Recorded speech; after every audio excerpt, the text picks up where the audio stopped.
भगवान के लिए अपनी जुबान बंद रखो कि इस बूढ़ी जादूगरनी को इस कमरे में की जाने वाली बातों की भी खबर हो जाती है। तुम जज्बों को अपने दिल में कैद रहने दो कि जुबान की कोई जुम्बश हमारे हक में नहीं है। रतन सिंह बुरी तरह सहमा हुआ था। रानी पद्मिनी ने मसलहतन खामोशी इख्तियार कर ली और राजा रतन सिंह उसे माई भानुमति की तमाम बातें झूठ की रंगमेजी के साथ सुनाने लगा। रतन सिंह ने चित्तौड़ की तबाही के तमाम जिक्र को हजफ कर दिया था और रानी पद्मिनी को सिर्फ ये खुशखबरी दी थी कि इस आंधी को राजदूत के सिवा कोई नहीं रोक सकता। राजदूत का नाम सुनकर गुरूरे हुस्न लौट आया था और पद्मिनी की पेशानी अनगिनत लकीरों से भर गई थी। राजदूत, एक अदना इंसान, एक हकीर खादिम, क्या हमें इसके एहसानात का भी बार उठाना पड़ेगा? अब आफरीदी की आमादगी का मसला था। महामंत्री विक्रम सिंह इसके कमरे में पहुंचा तो वो बहुत उदास था। विक्रम सिंह को देखते ही अली अमर बेख्तियार बोल उठा, सन्यासी आनंद पाल रात भी मेरे ख्वाब में आए थे। क्या कह रहे थे? विक्रम सिंह ने घबराकर रकत तमेज लहजे में पूछा। कह रहे थे कि मेरी खाक परेशान कर दी गई। अब गुबार और धुएं के सिवा चित्तौड़ में क्या रह गया है? अब तुम भी अपने घर चले जाओ। ये कहते कहते अली अमर अब दीदा हो गया था। राजदूत, तुम यकीनन इज्जत और एहतराम के साथ अपने घर वापस जाओगे, मगर अभी तो तुम्हारा फ्रीजा सिफारत बाकी है। क्या इसकी तकमील किए बगैर तुम दिल्ली लौट जाना पसंद करोगे? विक्रम सिंह चित्तौड़ को तबाही से बचाने के लिए आफरीदी के दिल से नफरत का गुबार धोने की कोशिश कर रहा था। मनसब सिफारत की तकमील के बगैर तो आफरीदी आफरीदी नहीं रह सकता। अली अमर का लहजा पुरजोश हो गया था। मगर मैं यहाँ तन्हा हूँ और मेरी तन्हाई से बड़े नाजायज फायदे उठाए जा रहे हैं। किसी मुहज्जब हुकूमत ने किसी गैर मुल्की सफीर से ये वहशियाना सलूक नहीं किया होगा। आफरीदी की जुबान पर हरफ शिकायत इस तरह आया कि विक्रम सिंह शर्मसार नजर आने लगा। ये आंधी सन्यासी आनंद पाल की बद्दुआओं का नतीजा है। विक्रम सिंह आहिस्ता आहिस्ता अपना मुद्दा बयान कर रहा था। सन्यासी ने मरने से पहले तुम्हें अपना रूहानी फर्जंद करार दिया था। अब अगर बाप किसी जुल्म का शिकार हो जाए तो उसके कत्ल का दावा कौन करेगा? विक्रम सिंह ने बड़ी जहानत से सवाल किया। मैं, अली अमर आफरीदी, और लाखों फरजंदाने तौहीद के जाने वाला हमी में से एक था। यकायक सोजे दौरा से आफरीदी का चेहरा जल उठा था और होंठों से तलखियों की बारिश होने लगी थी। और अगर सन्यासी के कत्ल की मुआफी का सवाल उठे तो उसे कौन माफ करेगा? विक्रम सिंह ने बड़े तदब्बुर के साथ दूसरा सवाल किया। पहले तो ये मुमकिन नहीं, और अगर बिलफर्ज ऐसा हुआ भी तो मुआफी के फ़राइज़ भी पूरी मुसलमान कौम अंजाम देगी। आफरीदी बड़े बेबाकाना अनलेचे में जवाब दे रहा था। तो फिर सन्यासी के कत्ल को माफ कर दो, किस तरह लाखों मासूम जानें बच जाएंगी? विक्रम सिंह की गुफ्तगू में अभी तक इबहाम था। महामंत्री, मैं कुछ समझा नहीं। अली अमर हैरान नजर आ रहा था। ये आंधी उस वक्त तक नहीं ठहरेगी जब तक तुम अपने रूहानी बाप का खून माफ नहीं करोगे। बिलाखर महामंत्री विक्रम सिंह ने अपने दिल की बात कह डाली। आफरीदी कुछ देर तक ख्यालात में गुम रहा, फिर तंजमेज लहजे में कहने लगा। हमारे मजहब में आंख का बदला आंख, कान का बदला कान और नाक का बदला नाक है। रामदेव ने सन्यासी का पूरा जिस्म जला डाला। अब इंसाफ यही है कि रामदेव को भी नजरे आतिश कर दिया जाए। मुझे यकीन है कि ये से आंधी चंद लम्हों में रुक जाएगी। अली अमर आफरीदी ने अपना फैसला सुना दिया था। आफरीदी, मैं जानता हूं कि तुम सच कह रहे हो। विक्रम सिंह अचानक जज्बाती हो गया था। इंसाफ के तकाजे यही होते हैं, मगर मैं भी तुम्हारे एक बुजुर्ग की हैसियत से दरख्वास्त करता हूँ कि तुम बेगुनाह अवाम की खातिर अपना तरीका इंसाफ बदल डालो। विक्रम सिंह का अंदाज ऐसा था जैसे उसने अफरीदी के सामने दामन फैला दिया हो। बेशक चित्तौड़ के अवाम बेकसूर हैं, मगर रामदेव का गुनाह नाकाबिले माफी है। मैं इसके क्रीह जिस्म को चिता के शोलों के दरमियान देखना चाहता हूँ। अफरीदी का लहजा चट्टानों से भी ज्यादा सख्त हो चुका था। राजा रतन सिंह किसी सूरत भी महाराज रामदेव को तुम्हारे हवाले नहीं करेंगे। विक्रम सिंह ने सूरत हाल की नजाकत बयान करते हुए कहा। तो मैं भी अपने मुतालबे से बाज नहीं आऊंगा। आफरीदी भी किसी पत्थर के सतून की तरह जमा हुआ था। फिर क्या ये सारे मासूम बच्चे, बेगुनाह दुशीज़ाएं, बेकसूर औरतें, बूढ़े और बीमार मर्द जमीन की खुराक बन जाएंगे? विक्रम सिंह ने इंतहाई जज्बाती लहजा इख्तियार कर लिया था। आफरीदी एक बार फिर गहरी सोच में गर्क हो गया। उसके चेहरे पर शदीद अजियत और करब के रंग उभर उभर कर डूबने लगे थे। फिर सकूत का ये वक्फा तवील तर होता चला गया। आफरीदी, मैं भी सन्यासी का अकीदतमंद और इन्हीं के नाम पर तुमसे अहले चित्तौड़ की जिंदगी की भीख मांगता हूँ। शिद्दत जज्बात से विक्रम सिंह की आंखें छलक उठी थी। आफरीदी मुंतकम ख्यालात की दुनिया से निकल आया। महामंत्री, आप गवाह रहें कि मैं इस वक्त सन्यासी के खून का इंतकाम नहीं ले रहा हूँ, मगर जब भी मुझे मौका मिलेगा मैं ये फर्ज अदा करूंगा। फिर वो मंजर बड़ा अजीब था। जब अली अमर आफरीदी को इस जगह ले जाया गया जहां सन्यासी अनंतपाल की लाश जलाई गई थी, विक्रम सिंह ने राजा रतन सिंह से भी चलने के लिए कहा था, मगर वो ये कहकर गुरेज इख्तियार कर गया कि उसे वहां जाते हुए शर्म महसूस होगी और वो एक मामूली इंसान के एहसान का बोझ इस तरह नहीं उठा सकेगा। अब शमशान में विक्रम सिंह और आफरीदी के सिवा कोई तीसरा फर्द मौजूद नहीं था। अंधेरे की वही कैफियत थी और हवाओं के झक्कड़ इसी अंदाज में चल रहे थे। आफरीदी ने झुक कर इस जगह को देखा जहां सन्यासी के जिस्म की राख का एक जर्रा भी मौजूद नहीं था। सरकश आंधी मरने वाले की हर निशानी को उड़ा कर ले गई थी। सिर्फ एक स्याह दाग था जो चिता की लकड़ियां जलने के बाद जमीन के सीने पर नक्श हो गया था। अली अमर आफरीदी ने स्याह निशान को इस तरह छुआ जैसे वह सन्यासी के पेशानी को छू रहा हो। बड़ी जज्बाती फिजा थी। आफरीदी अपने दिल पर काबू न रख सका और बेख्तियार रोने लगा। विक्रम सिंह भी इस रकत अंगेज मंजर की ताब न ला सका और इसकी आंखें भी अश्क बरसाने लगी। कुछ देर बाद जब दिल का गुबार आंसुओं से धुल गया तो आफरीदी ने आसमान की तरफ अपने दोनों हाथ उठा दिए। ऐ खुदा, मैं इस शख्स को जानता भी न था कि वो तेरा नादीदा परस्तार था और तेरे नाम लेवाओं का बरसों से इंतजार कर रहा था। फिर जब उसने तेरी वहदनियत का इकरार किया तो देवताओं के भजन गाने वालों ने इसकी जुबान काट दी और इसके होंठों पर पानी की बूंद बूंद को हराम ठहरा दिया। वो सन्यासी की जुबान से बुलंद होने वाली तेरी तारीफ को बर्दाश्त नहीं कर सके। फिर इनकी संगदिली इन पर हवा का अजाब लेकर आई। मुझे तेरे इन बेशुमार बंदों का ख्याल है जो सन्यासी के कत्ल में मुलव्वस नहीं थे। इन्हें इस अजाब से बचा ले कि मैं एक रूहानी फर्जंद की हैसियत से अपने बाप का खून अहले चित्तौड़ पर माफ करता हूँ। जादूगर रामदेव का मामला तेरे सुपुर्द करता हूँ कि तू अलीमो खबीर और ज़बरदस्त इंतकाम लेने वाला है। जैसे ही अली अमर आफरीदी की जुबान से ये अल्फाज अदा हुए, आंधी के झोंकों में कुछ और शिद्दत आ गई। आफरीदी ने तारीक तरफ फिजा को देखा और फिर बड़े करबनाक लहजे में सन्यासी की रूह से मुखातिब हुआ। बस ए जाने बेकरार ठहर जा कि बेगुनाह औरतें और मासूम बच्चे इस कहर की जद में आ गए हैं। इतना कहना था कि हवा का जोर टूटने लगा और अंधेरा बतदरीज कम होता चला गया। कुछ देर बाद चित्तौड़ की फिजा मामूल पर आ गई थी और सूरज अपनी पूरी आबोताब के साथ चमक रहा था। 2 दिन और 2 रातों से महसूर लोग अपने अपने घरों से बाहर निकल आए थे और बेपनाह खुशी का इजहार कर रहे थे। अली अमर आफरीदी भी विक्रम सिंह के साथ अपने कमरे में लौट आया था। महामंत्री की आंखों में मुसरत के आंसू थे। बेटे, तुमने रियासत के बाशिंदों के सामने मेरी लाज रख ली। आखिर ये मेरी रियाया है।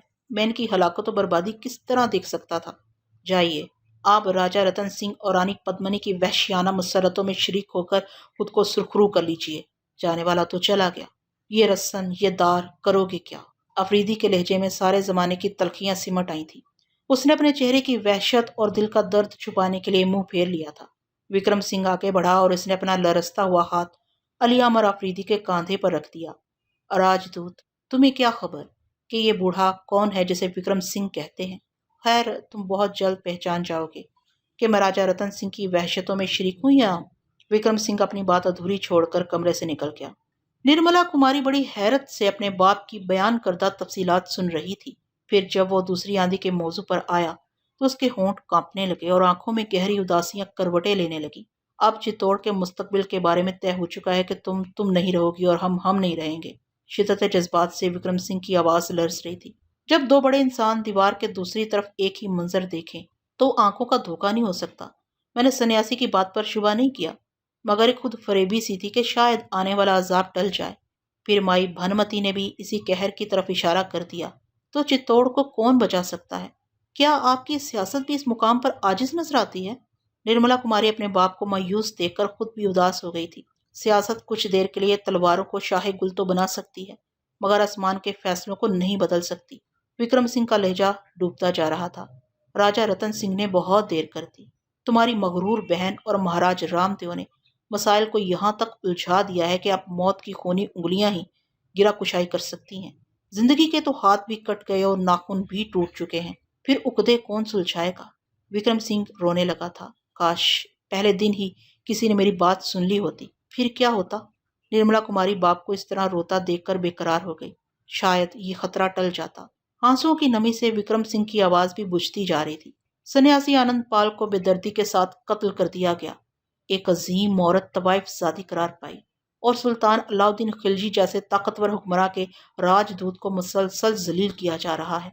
आखिर हमारा कौन सा अमल ऐसा है जो हमें तबाही और रुसवाई से बचा सकता है।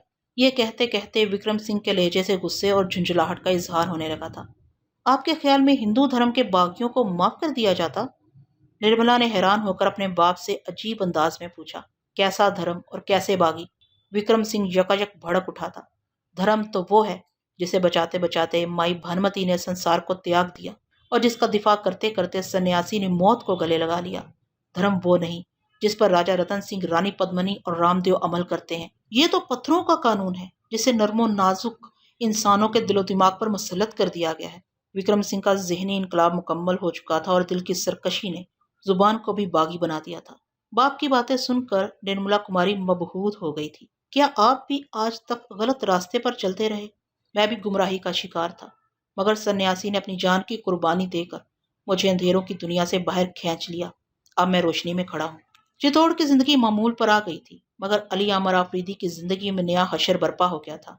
वो चित्तौड़ की सरजमीन पर पहली रात थी जब उसने अपनी वालदा शाइस्ता बेगम और छोटी बहन आलिया अफरीदी को ख्वाब में देखा। वो दोनों माँ बेटी हांसी के मकान के कमरे में खामोश बैठी थीं कि अचानक अकब की दीवार में एक शगाफ पड़ गया।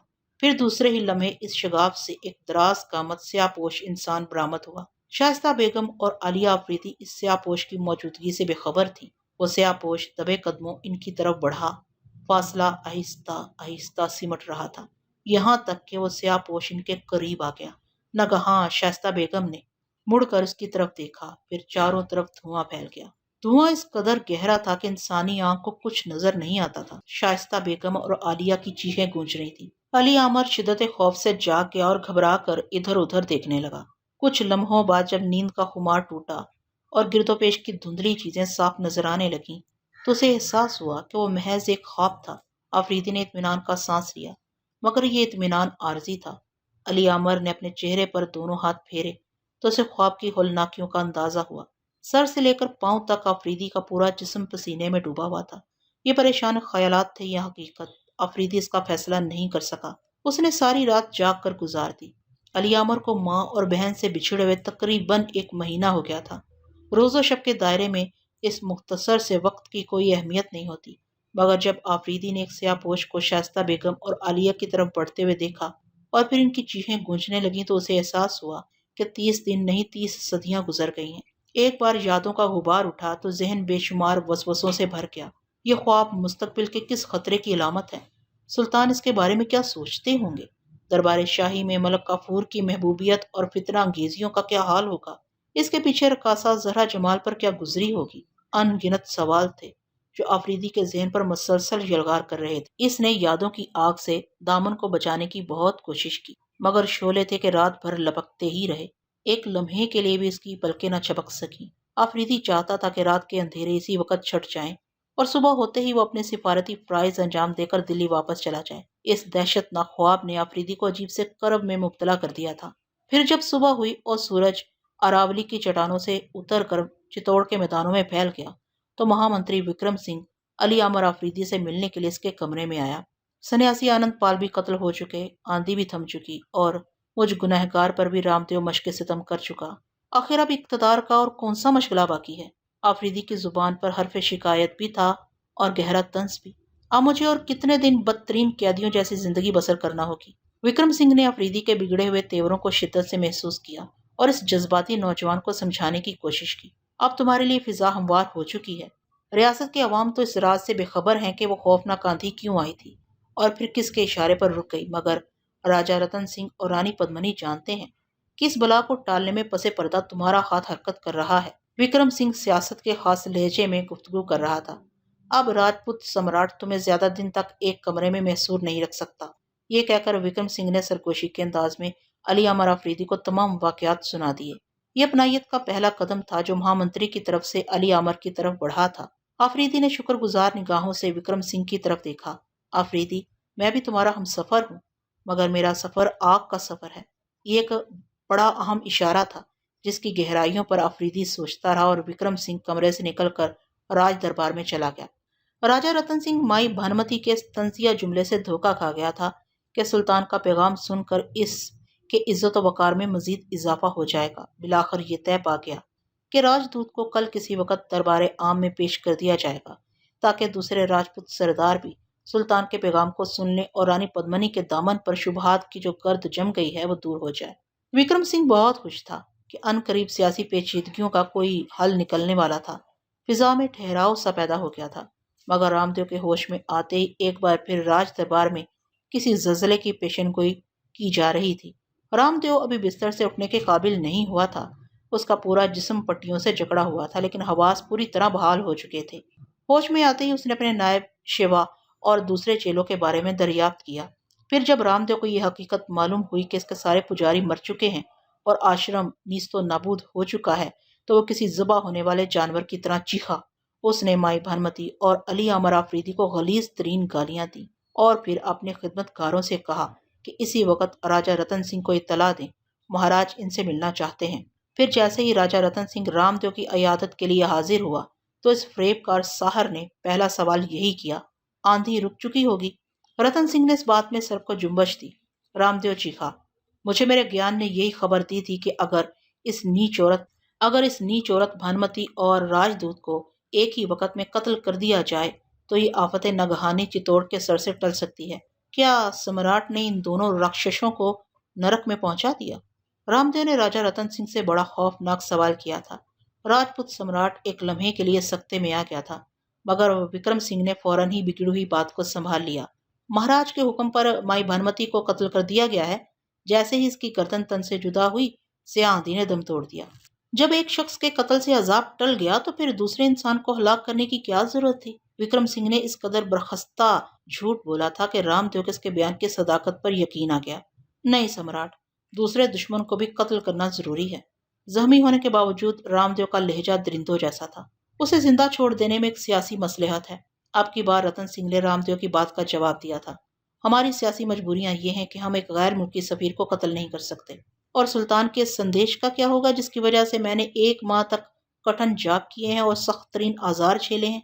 रामदेव की अय्यार फितरत किसी तरह भी दम लेने के लिए आमादा नहीं थी। इस संदेश में कुछ नहीं है, वो महज एक खैर सगाली का पैगाम है। रतन सिंह ने जख्मी सारे आजम को मुतमईन करते हुए कहा, पैगाम रसानी की एक मुख्तसर सी सरकारी तकरीब अदा होगी और फिर राजदूत को दिल्ली रवाना कर दिया जाएगा। वो तकरीब मेरे बगैर अदा नहीं होगी।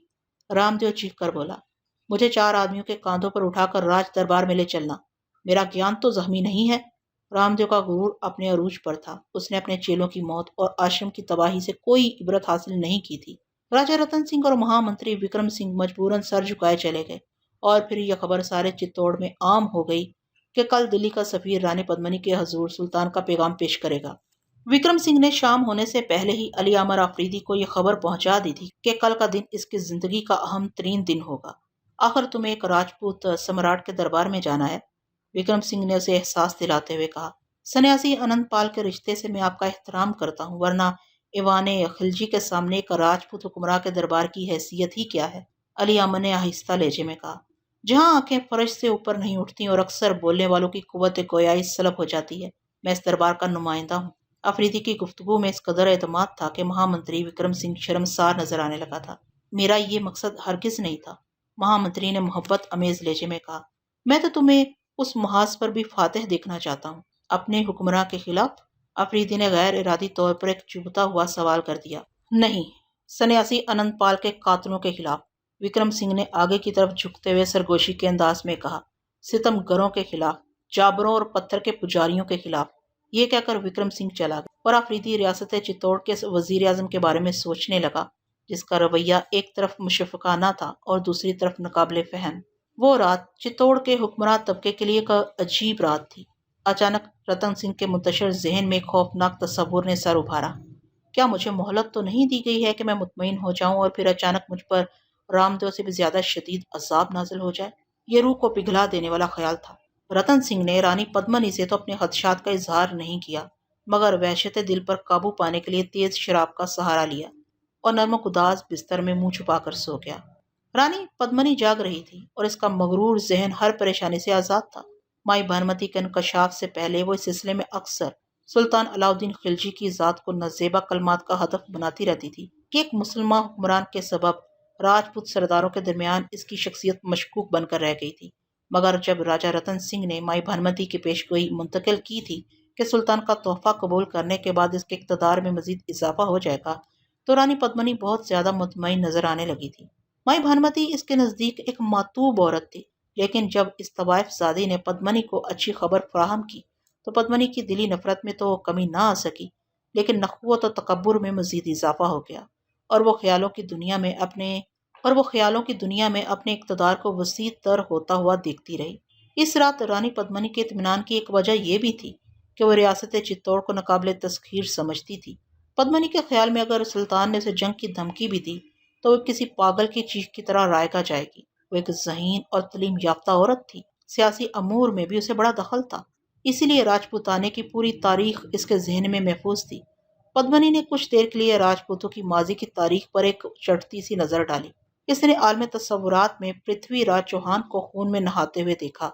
फिर वह मंजर भी इसकी निगाहों के सामने उभर आया कि शहाबुद्दीन गौरी के सिपाही पृथ्वीराज का सर काट कर अजमेर की किस्मत पर हमेशा के लिए मोहर गुलामी सबत कर रहे थे। इस खूरंग मंजर के एहसास ने रानी पद्मिनी के जिस्म को पसीने में गर्क कर दिया था।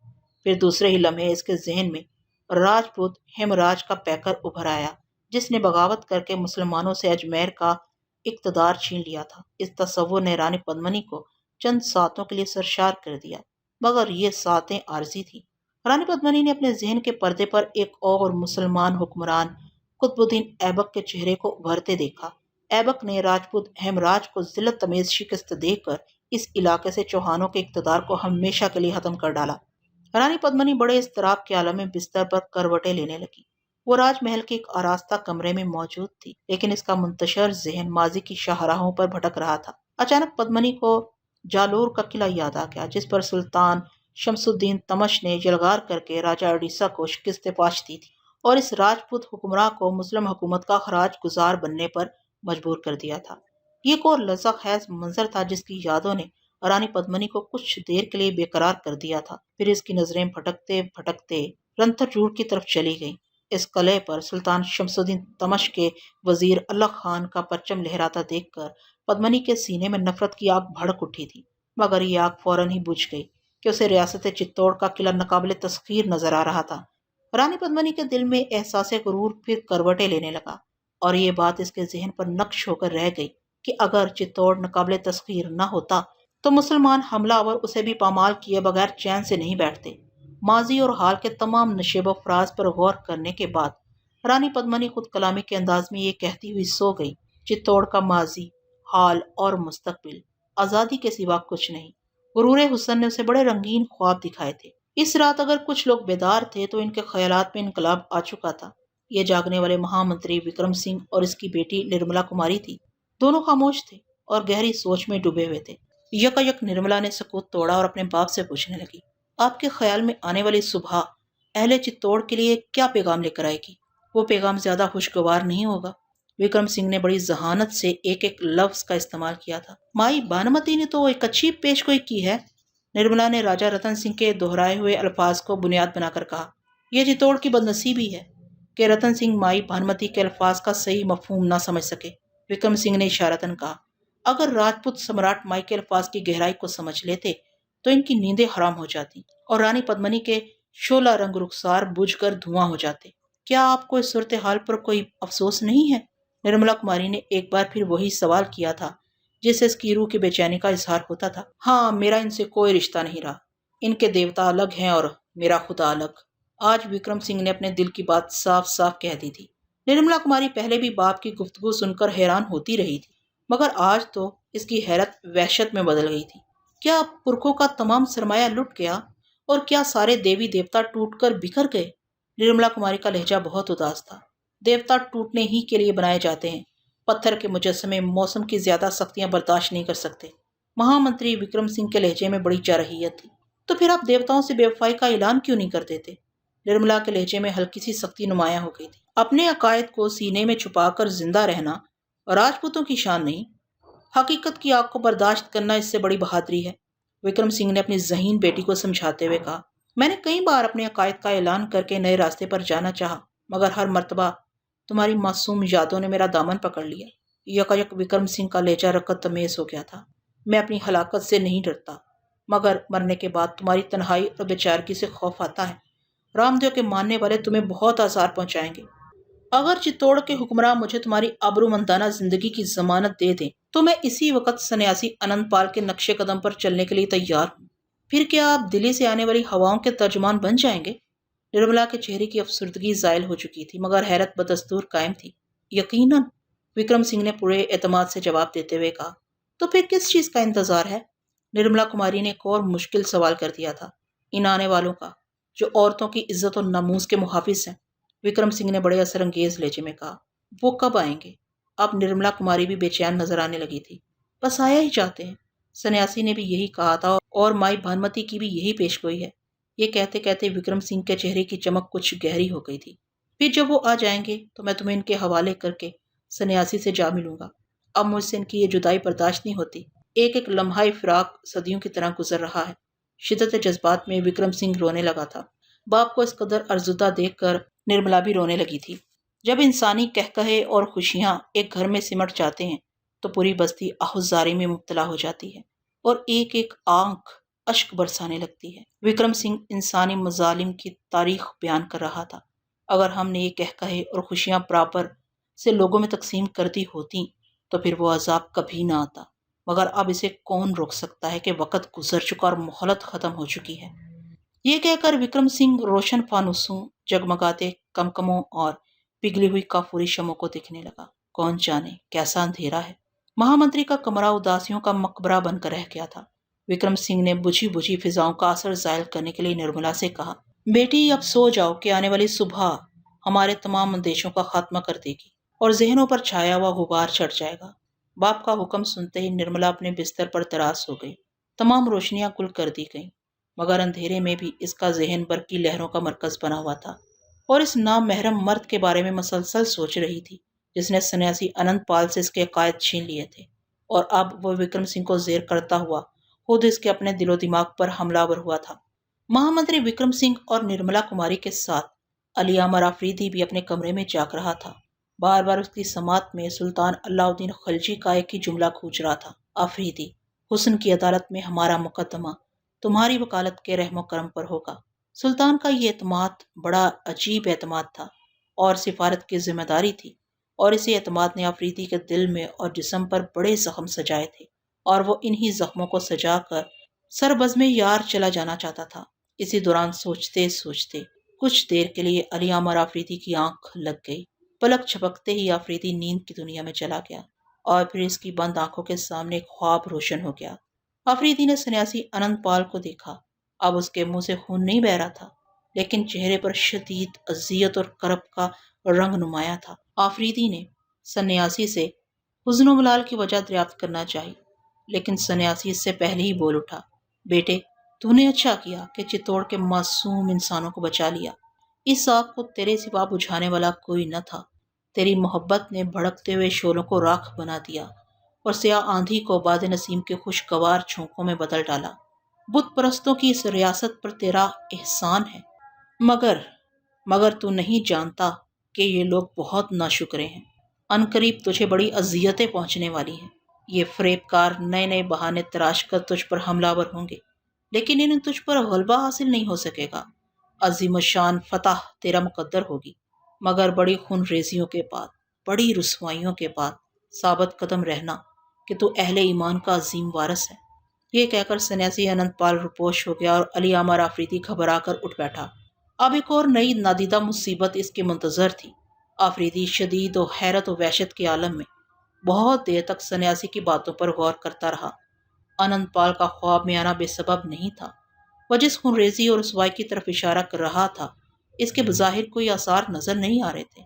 आफरीदी ने खुनरेजी का यही मफहूम लिया था कि सुल्तान अलाउद्दीन खिलजी चित्तौड़ पर हमला करेगा, जिसके नतीजे में राजपूतों की संगला जमीन इंसानी खून से नम हो जाएगी।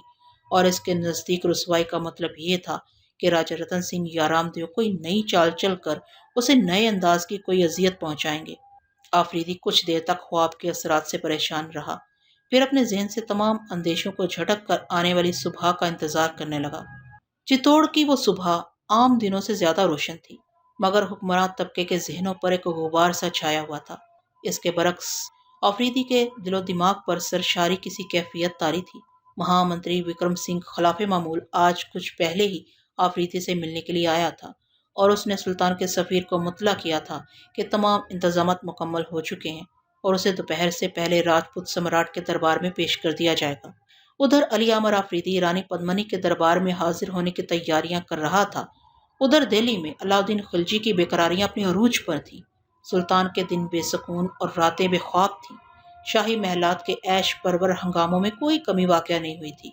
हर शख्स अपने नफ्स को मुतमईन करने के लिए कैफ निशात के जराए ढूंढ रहा था। किसी को किसी की खबर नहीं थी। सुल्तान की बेगमात महज इसलिए परेशान थी कि अलाउद्दीन खिलजी इनकी नाज बर्दारियों से बेनियाज होकर रानी पद्मनी के हुस्न जहां सोज की तरफ देख रहा था। अगर इस वक्त चित्तौड़ की खूबसूरत हुक्मरान दरमियान में हायल न होती तो सुल्तान की किसी बीवी को भी होश न होता कि इस वक्त अलाउद्दीन कहाँ है और जज्बाती तौर पर क्या चाहता है। ये तो सिर्फ जज्बा रकाबत था जिसने बेगमात को नरम और महके हुए बिस्तरों पर करवटें बदलने के लिए मजबूर कर दिया था। किसी शरीके हयात को ये एहसास नहीं होता था कि इसका शोहर एक बाजबरूत हुक्मरान होते हुए भी किस कदर खौफनाक तन्हाई का शिकार है।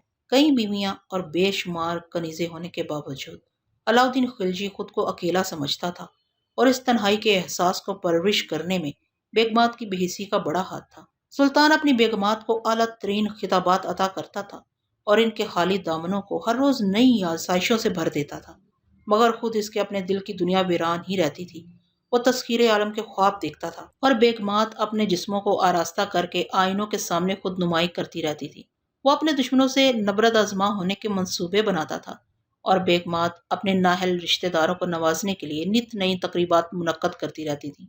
वो अपनी फतूहात का दायरा वसी करने के लिए नए महाज खोलने की फिक्र में गर्क रहता था और बेगमात सुल्तान के लिए खानगी इंतशार के नए मोर्चे संवारती रहती थी। यही मायूसी और महरूमी अलाउद्दीन खिलजी को मलक काफूर जैसे नमक हराम गुलाम की महबूबियत तक ले गई थी।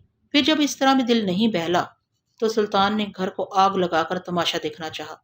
रानी पद्मनी की मोहब्बत एक ऐसा ही हादसा था जिसने अलाउद्दीन खिलजी की अज़वाजी जिंदगी को नए हादसा से दो चार कर दिया था। अगरचा चित्तौड़ की तस्खीर सुल्तान की एक सियासी जरूरत थी, लेकिन रानी पद्मनी के हसूल की ख्वाहिश को भी नजरअंदाज नहीं किया जा सकता था। बहुत मुमकिन था कि अलाउद्दीन खिलजी अभी कुछ दिन और चित्तौड़ की तरफ मुतवज्जो न होता, लेकिन एक ब्राह्मण राघुन चेतन की दरबार में आमद ने तस्खीर की दबी हुई चिंगारियों को भड़काकर शोला बना दिया था। राघुन चेतन के बारे में रवायत है कि वो मुख्तलिफ शहरों में घूमता हुआ चित्तौड़ पहुंचा और राजा रतन सिंह के दरबार में दाखिल हो गया। ब्राह्मण होने के नाते से राजा रतन सिंह राघुन चेतन के साथ इज्जत और एहतराम के साथ पेश आया। दरअसल राघुन एक दूसरे दर्जे का जादूगर था। महाराज रामदेव ने अपनी सहाराना शक्तियों से राघुन के चेहरे पर पड़ा हुआ नकाब उलट दिया और राजा रतन सिंह के सामने ये बात साबित कर दी कि राघुन चेतन किसी दुश्मन हुक्मरां का जासूस है जो मजहबी मंत्रों की आड़ लेकर चित्तौड़ में दाखिल हुआ है। जैसे ही उसे रियासत के कीमती राज मालूम हो जाएंगे वो चित्तौड़ छोड़कर चला जाएगा। राजा रतन सिंह रामदेव के ज़ेरे असर था, इसलिए राघुन चेतन की कोई दलील काम न आई। बिलाखिर राघुन चेतन को जिल्लत और रुसवाई के साथ चित्तौड़ से निकाल दिया गया। जाने से पहले एक दिन इत्तफाकन उसने रानी पद्मनी को भी देख लिया। राजस्थान की तारीख लिखने वाले हिंदू मुसन्नफों का कहना है कि रानी पद्मनी का ताबनाक चेहरा देखकर राघुन चेतन बेहोश हो गया था। फिर जब उसे होश आया तो वह चित्तौड़ की हदूद से निकलकर दिल्ली पहुंचा और सुल्तान अलाउद्दीन खिलजी के दरबार में रसाई हासिल की। अलाउद्दीन की यह खूबी थी कि वो हर मजहब और मिल्लत के बाकमाल लोगों की दिल से कदर करता था, जिसके नतीजे में अहले फन की एक बड़ी जमात सुल्तान के गिर्द जमा रहती थी। राघुन चेतन को भी सुल्तान ने खुशामदीद कहा। फिर एक दिन तन्हाई मुयसर आते ही राघुन चेतन ने सुल्तान के सामने रानी पद्मनी के गैर मामूली हुस्न का तवील कसीदा पढ़ा। सुल्तान एक औरत की सिफात का जिक्र सुनकर बहुत ज्यादा मुतासिर हुआ। चित्तौड़ की तस्खीर के ख्वाब में रानी पद्मनी के हुस्न दिल फ्रेब ने नए रंग भर दिए थे। राघुन चेतन दिल्ली के सुल्तान को उकसाकर राजा रतन सिंह से अपनी तौहीन का इंतकाम लेना चाहता था और सुल्तान इस बात से खुश था कि रियासत की फतह के साथ एक ऐसी औरत भी इसके हरम में दाखिल हो जाएगी जो तौबा शिकन हुस्न की भी मालिक है और अमूर सियासत की माहिर भी। सुल्तान की नज़र में चित्तौड़ दौलत इक़्तिदार का एक जहीरा था और रानी पद्मनी इसका सूद। इलाखिर अलाउद्दीन खिलजी ने तय कर लिया कि वो कारोबार सियासत के साथ कारोबार दिल भी जारी रखेगा और इस कारोबार को जारी रखने के लिए उसने अली अमर अफरीदी को अपने सफ़ीर खास की हैसियत से चित्तौड़ रवाना किया था। और जब एक माह तक अफरीदी की कोई खबर नहीं मिली तो सुल्तान मुस्तरब नजर आने लगा। फिर ये इस्तराब इस हद तक बढ़ा कि अलाउद्दीन खिलजी की रातें बेख्वाब हो गईं। अफरीदी के बरवकत वापस न आने पर सुल्तान बहुत ज्यादा परेशान था। मिलाकर इस उलझन का कोई हल तलाश करने के लिए उसने अपने लायक तरीन सपा सलारों हाजी ख्वाजा और ताजुद्दीन अराकी को खलवत में तलब कर लिया। वह इस मौका पर अपने छोटे भाई अल्लाह खान से भी मशवरा करना चाहता था, मगर रानी पद्मनी का हवाला अलाउद्दीन और अल्लाह खान के दरमियान शर्म हया की एक दीवार बन गया था। इसी रिश्ते की नज़ाकत के पेश नज़र सुल्तान ने अपने बहादुर सपा सलार अल्लाह खान को हुसूसी मजलस मुशावरत से दूर रखा। फिर भी मलक काफूर वहां मौजूद था कि इसके और अलाउद्दीन खिलजी के दरमियान इस किस्म का कोई हिजाब बाकी नहीं रहा था। जब दोनों अमीर लश्कर हाजी ख्वाजा और ताजुद्दीन अराकी खलवत खास में पहुंचे तो सुल्तान बहुत ज्यादा उदास नजर आ रहा था और मलक काफूर गर्दन झुकाए दस्त बस्ता खड़ा था। कमरे में दाखिल होते ही हाजी ख्वाजा और ताजुद्दीन अराकी के सर खम हो गए थे और फिर जैसे ही वो फरमारवाए हिंद के नजदीक पहुंचे जमी बोस होकर शाही अदा बचा लाए। दोनों सपा सलारों के सर सुल्तान के रूबरू संगमरमर के फर्श पर यूं टिके हुए थे जैसे वो सजदे की हालत में हो। यही इस वक्त शाहाने हिंद के दरबारियों की रस्म एहतराम थी। उठो कि तुम्हारा सलाम कबूल किया गया। अलाउद्दीन की रोबदार आवाज गूंजी, मगर वो अपने लहजे की अफसरदगी को पोशीदा न रख सका। हाजी ख्वाजा और ताजुद्दीन अराकी खड़े हो गए। खिलजी फरमारवा ने अपने जानिसारों की तरफ इस तरह देखा जैसे इसकी आंखें धुंधला गई हों। बैठ जाओ। सुल्तान ने दोनों अमीरान सपा को हुक्म दिया। उसके साथ ही मलक काफूर को भी बैठ जाने का इशारा किया। हाजी ख्वाजा और ताजुद्दीन अराकी अलाउद्दीन खिलजी के ऐन सामने हाथ बांध कर बैठ गए। मलक काफूर अपनी अहमियत जाहिर करने के लिए सुल्तान के बाएं हाथ की जानिब जरा आगे बढ़कर बैठा। चंद लम्हों के लिए हाजी ख्वाजा और ताजुद्दीन अराकी की सांसें रुक गईं। एक बदकिरदार गुलाम ताजदार हिंद के इस कदर करीब भी हो सकता है, ये सोचकर इन शहसवारों के जहन चल उठे थे जिनके दम से दुनिया में शमशीर सना की आबरू बरकरार थी। हाजी ख्वाजा और ताजुद्दीन अराकी जैसे शुजान वक्त ने इस सूरत हाल को बर्दाश्त तो कर लिया, मगर इनकी रगों में दौड़ने वाला लहू लौ दे उठा था। सुल्तान मुअज्जम, हाजी ख्वाजा ने अपने होठों को जुम्बश दी। खुदाम अपने आका की इस बेकरारी का सबब जानने के लिए बेचैन है। क्या हमारी किसी लॉजिश ने नमखवारी का एतबार खो दिया? अगर ऐसा है तो हमारी गर्दनों में तोके रुसवाई डाल दीजिए, फिर हम खुद ही कूचा दर कूचा घूमकर आपकी रियाया को बता देंगे कि अपने फ्राय से गफलत बरतने वालों का ये अंजाम होता है। हाजी ख्वाजा की आवाज सौदे दौरा से लबरेज थी। नहीं ख्वाजा, सुल्तान बेख्तियार होकर बोल उठा। चश्मे फल्क तुम्हारी जाफरोशियों की गवाह है। तुमसे कोई कोताही सरजर्द नहीं हुई है। तुम बेहतरीन फरशनास हो। मैं अली अमर आफरीदी की वजह से परेशान हूँ। आज उसे चित्तौड़ की तरफ गए 1 माह गुजर गया, मगर इस तरह कि ना इसकी खबर आई और ना रास्ते से कोई गुबार उठा। मेरा सफ़ीर किधर गया ख्वाजा? सुल्तान ने अपना जाविया नज़र तब्दील किया। तुम बताओ राकी, मेरा सफ़ीर कहाँ गुम हो गया? फातेह आलम अलाउद्दीन खिलजी का सफ़ीर। ये वही ज़माना था जब सुल्तान ने सारी दुनिया के तस्खीर के ख्वाब देखने शुरू कर दिए थे और वह तस्वुरात में अपने आप को फातेह आलम समझने लगा था। हाजी ख्वाजा और ताजुद्दीन अराकी सुल्तान की वहशत देखकर चंद सातों के लिए सहम से गए। अभी इन दोनों में से कोई भी अलाउद्दीन के सवाल का जवाब देने नहीं पाया था कि सुल्तान इंतहाई तंदो तेज लहजे में बोलने लगा। 50-50 मील तक मेरे प्यादे शब रोज दौड़ रहे हैं, मगर अब तक कोई भी आफरीदी की खबर नहीं लाया। मैं तुमसे पूछता हूँ कि एक तेज रफ्तार घोड़ा चित्तौड़ और दिल्ली के दरमियानी फासले को कितने दिन में तय कर सकता है? सपा सलार हाजी ख्वाजा और ताजुद्दीन अराकी अभी अपने अपने जहन में रास्ते की पेमाइश कर ही रहे थे कि मलक काफूर अचानक बोल उठा। अफरीदी को 2 हफ्ते पहले दारुल हुकूमत पहुंच जाना चाहिए था। उसे वापसी में 15 दिन की ताखीर हो चुकी है। अलाउद्दीन खिलजी ने नापसंदीदा नजरों से मलक काफूर की तरफ देखा। सुल्तान को एक गुलाम का ये अंदाज मुदाखलत गिरा गुजरा था।